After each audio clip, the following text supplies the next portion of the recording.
Réflexion et réfraction de la lumière, le cours. Symboliser le déplacement de la lumière. La lumière se propage en ligne droite dans un milieu transparent homogène.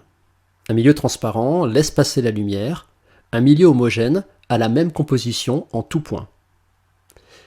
Si le milieu n'est pas homogène, la lumière ne se propage pas en ligne droite. Voici deux milieux différents. À gauche, un aquarium d'eau pure, donc un milieu homogène. À droite, un aquarium d'eau saturée en sel, avec une couche de sel au fond, donc un milieu qui n'est pas homogène. Dans l'aquarium d'eau pure, la lumière va aller en ligne droite, car le milieu est homogène. Dans l'aquarium d'eau saturée en sel, qui n'est pas un milieu homogène, la lumière aura une trajectoire courbe. Quand on veut mesurer la distance entre la Terre et la Lune, on envoie un faisceau laser depuis un observatoire vers la Lune.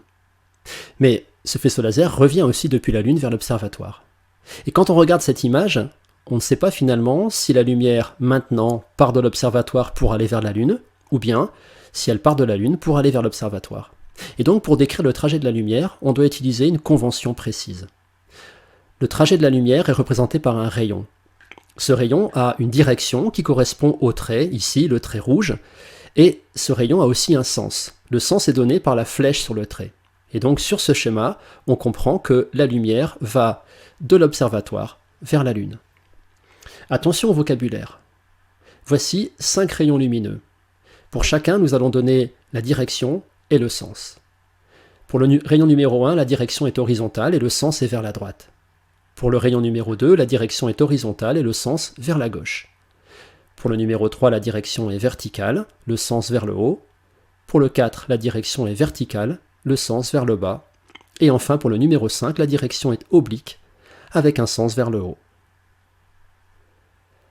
Indice de réfraction d'un milieu transparent. Les milieux transparents sont caractérisés par leur indice de réfraction. L'indice de réfraction est noté petit n, c'est une valeur supérieure ou égale à 1, et cet indice est propre à chaque milieu. Par exemple, l'air a un indice qu'on va noter NR. Cet indice est égal à 1, et en seconde on admet que l'indice de l'air est égal à l'indice du vide. Pour l'eau, l'indice se note NO. Sa valeur tourne autour de 1,33. Et pour le verre, l'indice se note NVert, la valeur tourne autour de 1,5. Réflexion et réfraction de la lumière. Qu'arrive-t-il à un rayon lumineux lorsqu'il passe d'un milieu transparent à un autre? Voici deux milieux transparents différents, le milieu 1 et le milieu 2. Ils sont différents car ils ont des indices de réfraction différents notés N1 et N2. Un rayon lumineux va arriver du milieu 1 pour aller dans le milieu 2. Ce rayon qui arrive s'appelle le rayon incident. Dans ce cas, ce rayon lumineux va traverser la frontière entre les deux milieux et va entrer dans le milieu 2 en changeant de direction. On dit que ce rayon se réfracte, c'est le phénomène de réfraction. Ce rayon s'appelle le rayon réfracté. Mais une partie de ce rayon va aussi être réfléchie dans le milieu initial. Ce rayon s'appelle le rayon réfléchi. La réflexion et la réfraction sont décrites avec 11 termes qu'il faut savoir replacer sur un schéma. On a d'abord le milieu 1 d'indice N1 et en dessous le milieu 2 d'indice N2. Le rayon qui vient du milieu 1 pour aller vers le milieu 2 s'appelle le rayon incident. Ce rayon va toucher la surface de séparation entre les deux milieux qu'on appelle le dioptre. Au point d'intersection entre ce rayon incident et le dioptre, on place le point I majuscule qui s'appelle le point d'incidence. On trace aussi la normale. La normale est une droite perpendiculaire au dioptre qui passe par le point I. Voici le rayon réfracté et voici le rayon réfléchi. Entre la normale et le rayon incident, nous avons un angle qui s'appelle l'angle d'incidence, noté I1. Entre la normale et le rayon réfléchi, il y a un angle de réflexion noté petit r. Entre la normale et le rayon réfracté, il y a l'angle de réfraction noté I2. Voici les 11 termes qu'il faut savoir replacer sur un schéma.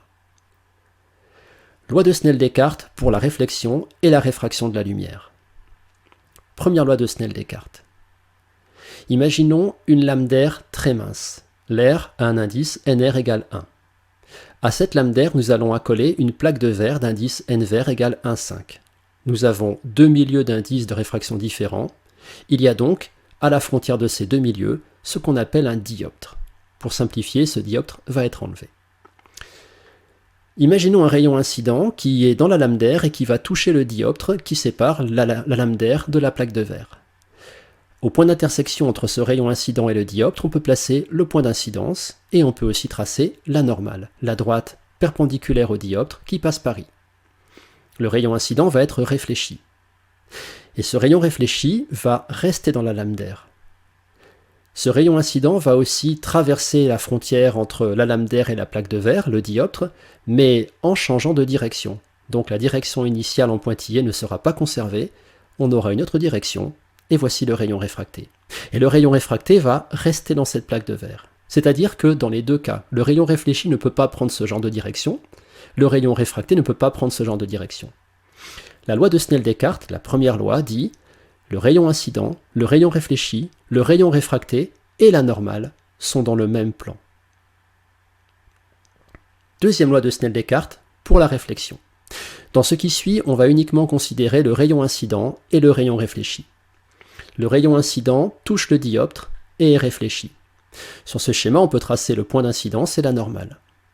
On peut aussi faire apparaître l'angle d'incidence I1 et l'angle de réflexion petit r. La deuxième loi de Snell-Descartes pour la réflexion dit l'angle d'incidence I1 est égal à l'angle de réflexion petit r. Et on peut noter donc I1 égale R et sur le schéma faire apparaître les symboles d'égalité entre ces deux angles. Deuxième loi de Snell-Descartes pour la réfraction. Cette fois-ci, nous allons considérer uniquement le rayon incident et le rayon réfracté.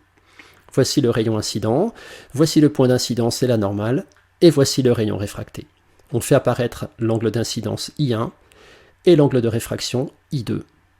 La deuxième loi de Snell-Descartes pour la réfraction dit l'angle d'incidence I1 et l'angle de réfraction I2 vérifient N1, l'indice du milieu 1, fois le sinus de l'angle I1 est égal à N2, l'indice du milieu 2, fois le sinus de l'angle I2.